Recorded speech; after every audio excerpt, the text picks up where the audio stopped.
this month. Why a moustache is the way to go fast offshore. This type of boat can go more 30 knots, 33, 44 knots. So we have to learn a different type of sailing. And America's Cup racing returns to the Big Apple after 120 years. Plus, the new Olympic class that has sailors queuing around the block. But first, how the country that lies third in the all-time Olympic medal table count is preparing for victory in Rio.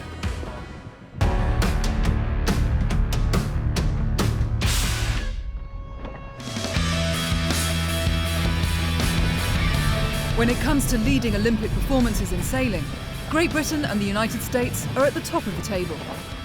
Since the first of the modern games in 1896, Britain has scooped up 24 golds to America's 19, while Norway has gone home with 17, placing them third in the rankings.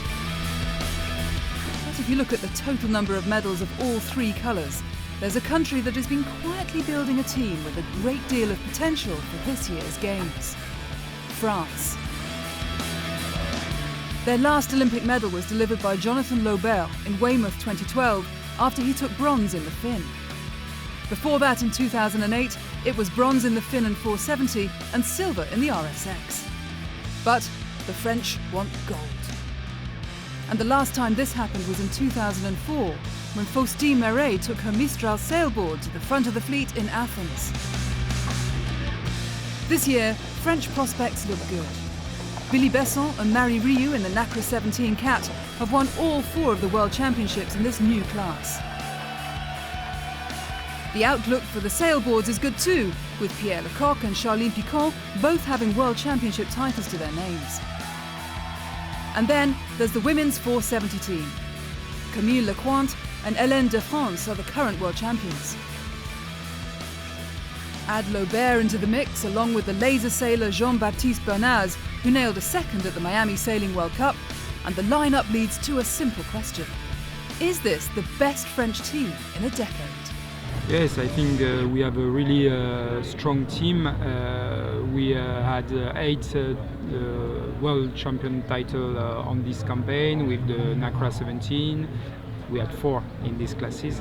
We had 3 in RSX, 2 in mains and 1 in women. And now we have 1 more with the 470 girl. Guillaume Cellino is the French sailing team's manager and the architect of their Olympic plan. As a former Olympic coach, Rio will be his 4th Games, so he knows the score when it comes to working towards the big day. Yet push him on a target medal count and you'll draw a blank. We don't have an official goal. We are working in all events to do our best, and we had a really good test events in the 2 previous years, so we are expecting to be in the top 3 or top 5 nation for sure. But there's one goal that he will state publicly: gold. France, and I think in most of the big nations, we are really focusing on having gold, because it's really important to be in top nation. Why? Because of funding. In France, you get fundings if you are in top nation and if you have gold. We had a really good World Championship in Santander 2 years ago, and thanks to that we still have good fundings. Compared to other sports in France, we are well ahead. But with 574 sailors across the Olympic and Paralympic classes at the Hyères leg of the Sailing World Cup, this event mattered too. It's always a really important event for us because it's the leg of the World Cup in France, and this year we have the whole team selected for the Games, and I have all the coaches, all the support team staff. We are all staying in the same hotel as we will do in Rio. So it's like a small Olympic Games. While Cellino has a plan, he also has an eye on the other nations' recipes for success. Being in France is the best way to prepare the game. When you are looking at Team GB with Giles Scott or Kiwi with Blair and Tuc, they are winning almost all regattas, and it's the best way to prepare. And I think Billy and Marie are doing this, being all the time in top 5 as Jonathan Laubert did this campaign in all World Championships. Our girls in 470 women did exactly the same, always in top 5. For some, the event was their last opportunity to impress the selectors for a coveted place at the Games. And for those that did, the relief was clear to see. Today was a big day. We qualified for the Games after an exciting year of not knowing, and now it's clear that we're going. So yeah, we're very happy and a special day. Those with a secure place were busy squaring up to the teams that they will meet at the Games. By the medal race day, the forecast ranged from gales to a flat calm within a short racing window, which is pretty much what happened, shaking up the leaderboard in the process. For the French, Besson Uriu finished a lowly 6th and saw Spain's Fernando Echevarri and Tara Pacheco take gold. Among the French sailors that did make it onto the podium were Piquant in the RSX, Lecointe and De France in the 470 and Laubert in the Finn. So while gold still eluded the home team, they remain in good shape for Rio.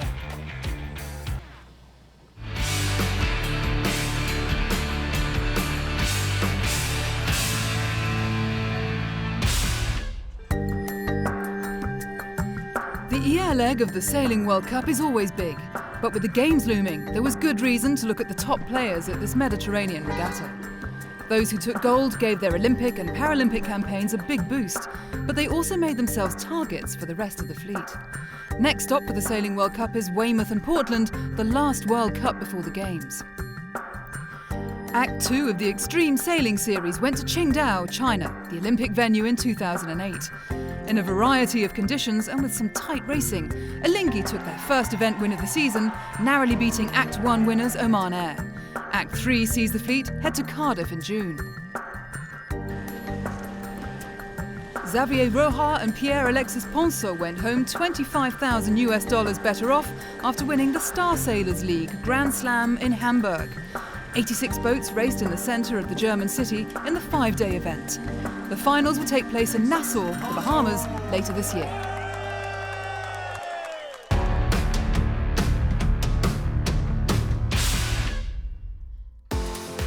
The members of the New York Yacht Club have long memories. 165 years ago, they won a race in the UK that would set a new style of yacht racing. The New York Yacht Club were the original holders of the Cup, which they won in a race around the Isle of Wight in 1851 with their challenger, America, and so it was very much a trophy to take home and shout about, and they did. They paraded it, it went from dinner to dinner, and everybody wanted to get their hands on it, and then the syndicate who'd owned the schooner America decided to deed it to the New York Yacht Club as a trophy for permanent challenge. And that's where the America's Cup started. But 33 years ago, they were forced to hand the trophy over after keeping it in their cabinet for so long that it had been bolted to the shelf. After holding it for 132 years, losing the America's Cup to the Australians in 1983 hurt. So while the most famous city skyline in the world provided a unique backdrop for the New York leg of the Louis Vuitton America's Cup World Series, the historical significance of the event ran deeper. In its early days, and I'm talking pre-First World War, it was the sporting event in New York at the time, and it captured the public imagination. That was a time when fortunes were being made rather than lost, and it was the rich who wanted to show themselves above the rest. And now you have to be very rich in order to compete. The fifth leg of the America's Cup World Series represented the first time that cup racing had taken place in New York in 120 years. Little surprise then that come 2016 there'd be so much attention focused on two of the skippers, Sir Ben Ainslie and Jimmy Spithill. Britain versus America. Former teammates for the last cup and now arch rivals battling it out at a historic venue, they both knew what was at stake. They've done well in the series. They haven't won an event yet, so I can understand they're keen to try and get a win on home waters. For us, that's that added incentive to try and make sure we beat them and stop them getting a win. That'd be fantastic. We'd love to reward New York with our first win on the World Series. no question about it. But for us, you know, that sort of pressure, and we really use that as motivation. You know, it's not the first time we've had pressure, and to be quite honest, most of the guys, that's what makes them tick, is having that drive and that sort of adrenaline to come out and perform. Taking the racing close to shore, alongside the giant skyscrapers of Manhattan and into the tidal waters of the Hudson River, was an ambitious plan. The first day of racing proved just that, as the fleet slipped away on the tide in no wind. 3 of the 6-boat fleet missed the first mark altogether. And when the entire fleet drifted past the bottom of the course, race director Ian Murray had no choice but to abandon the race. Sunday's forecast suggested more breeze, but on the day, the weather refused to play ball. Instead, as the wind gods rolled the dice over the course, it became a game of snakes and ladders for the teams. Artemis Racing ran away with the first race. Then it was the Group Armour Team France that took the checkered flag in race 2 after discovering a private patch of breeze. But the third and final race was the most bizarre. After tripping up at the start and getting themselves caught on a mark, Emirates Team New Zealand were dispatched to the back of the fleet. On the penultimate leg of the race, when the rest of the fleet had parked up in no wind, the Kiwis found a puff and smoked through to the finish. A lucky last race perhaps, but one that also underlined a consistent performance throughout the World Series. They won the regatta and extended their lead in the series overall.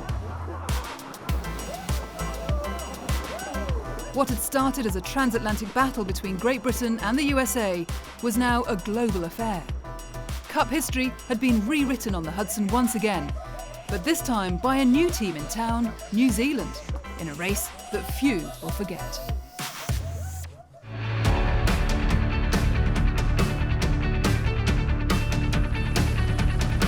Coming up after the break, why a moustache is the way to go fast offshore, and the new Olympic class that has sailors queuing around the block. But first, how long does it take to crash a Volvo 65 and lay it flat in the water? Find out after the break.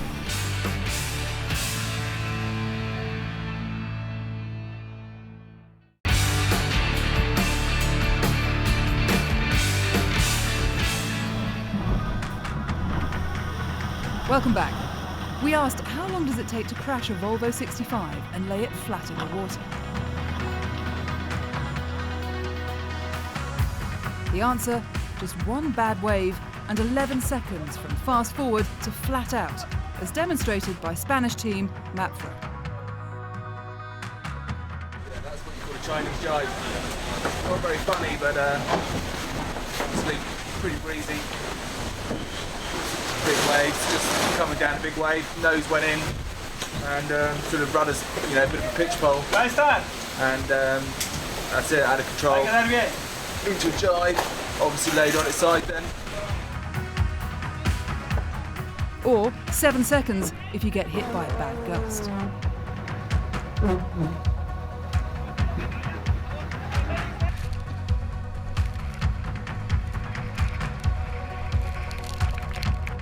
The new Volvo Ocean Race 65s in the last race were fast, but they were also easy to lay down.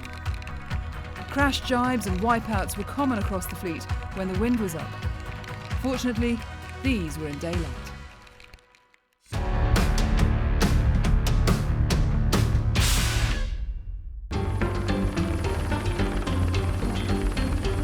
If you want to go faster offshore, a moustache is the answer. At least that's according to some of the world's top solo sailors. But rather than being the skippers that sport a classic handlebar moustache, it's the boats. With dagger boards that extend out horizontally rather than down, and with tips that point skywards at their ends, it's easy to see why the new devices have attracted the moustache nickname. And in the fleet of 60-footers that are preparing to race around the world at the end of this year in the Vendée Globe, moustache foils are all the rage. For 22 years, Imoca 60s have had canting keels designed to lever the boats upright to develop more power. But swinging the keel to windward means that the fin is less efficient at stopping the boat from slipping sideways. To get over this, normally a vertical dagger board is lowered. But the new breed of boats push their daggerboards out sideways instead to generate vertical lift like an aeroplane's wing. With the keel out on one side and the daggerboard out on the other, the pair can lift the boat out of the water. Lifting the boat reduces the drag and allows the boat to sail even more quickly, and the results are impressive. Gitana 16, one of the new generation of moustached IMOCA 60s. We have to imagine it's not a traditional monohull. This type of boat can go more 30 knots, 33, 44 knots. So we have to learn a different type of sailing. In the best angle for foils, we can go 3-4 knots faster of the old generation.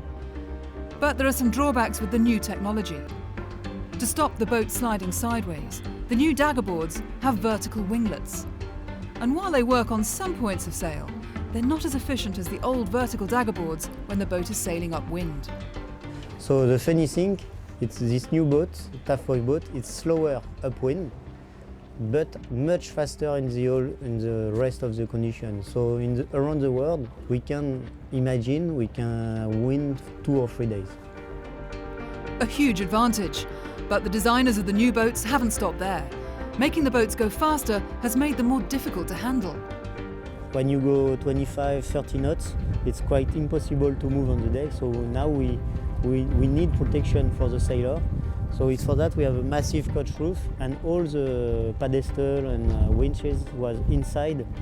And when you need to go on the deck to make a maneuvers for sail change, you have to slow down the boat. Something that no racer wants to do. Sporting a moustache would appear to affect more than just looks.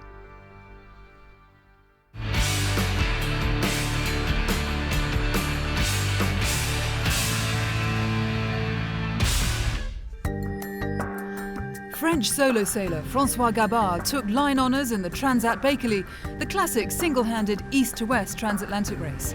Racing his 100-foot trimaran Massif for the first time, he completed the 3,050 nautical mile race in 8 days, 8 hours, 54 minutes and 39 seconds, just 25 minutes short of the record.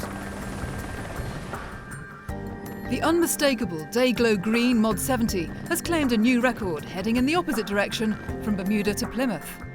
Lloyd Thornburg's team smashed the existing record from just over 14 days to 5 days, 11 hours, 57 minutes and 17 seconds.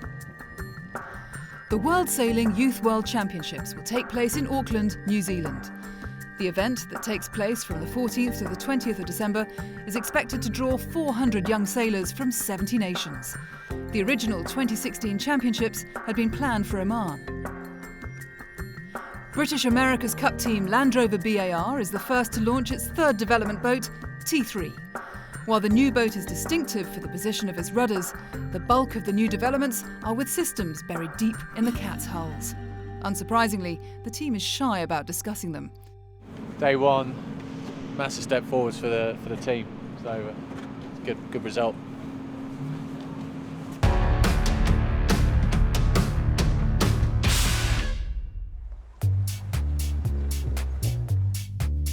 When the second of the new Olympic classes was introduced for the Rio Games, sailors were queuing around the block to have a go.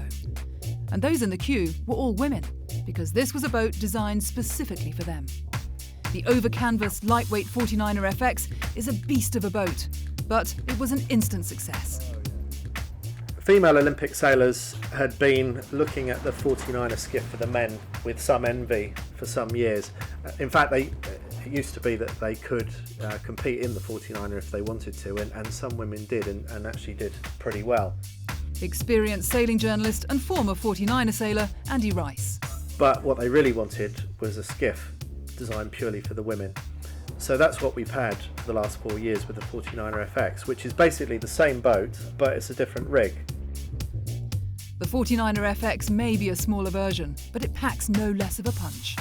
Because it's a smaller rig, actually in a strong breeze it can be more efficient and faster than what the men have, which causes some bruised egos sometimes when the women are going past the men downwind. The good thing about the 49er FX is that it already had 16 odd years of history of the 49er platform. That's allowed the women to just get on with the sailing of the boat. That was the good news. The problems came when crews started to learn how to tame the beast. The learning curve in terms of how to handle the boat has been massive. There's been a lot of injury early on in the FX, with people pitch poling and falling into the mast and people breaking themselves a little bit. But unlike the 49er, we've had 4 World Championships and we've had 4 different crews from 4 different nations win each of those World Championships. So we haven't really got a dominant player in the 49er FX. But as the games come into view, signs of a new order are starting to appear.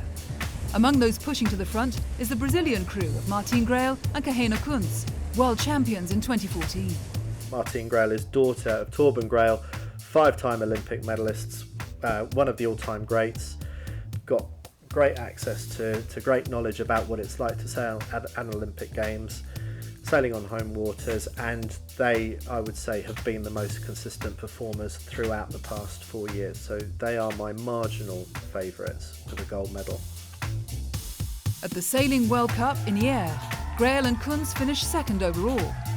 Taking overall victory here and placing themselves among the favourites for Rio was Lisa Eriksson and Hannah Klinger, who won the event by just 2 points.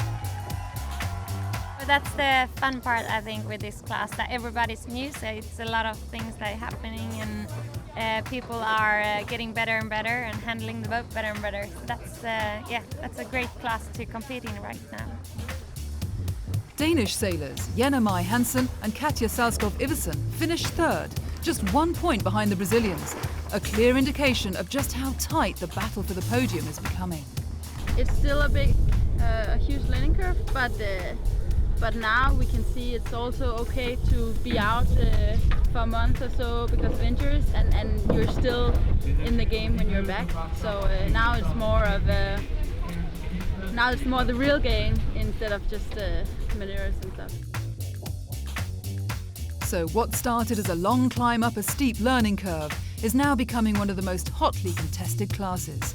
And for those in the queue, it was well worth the wait.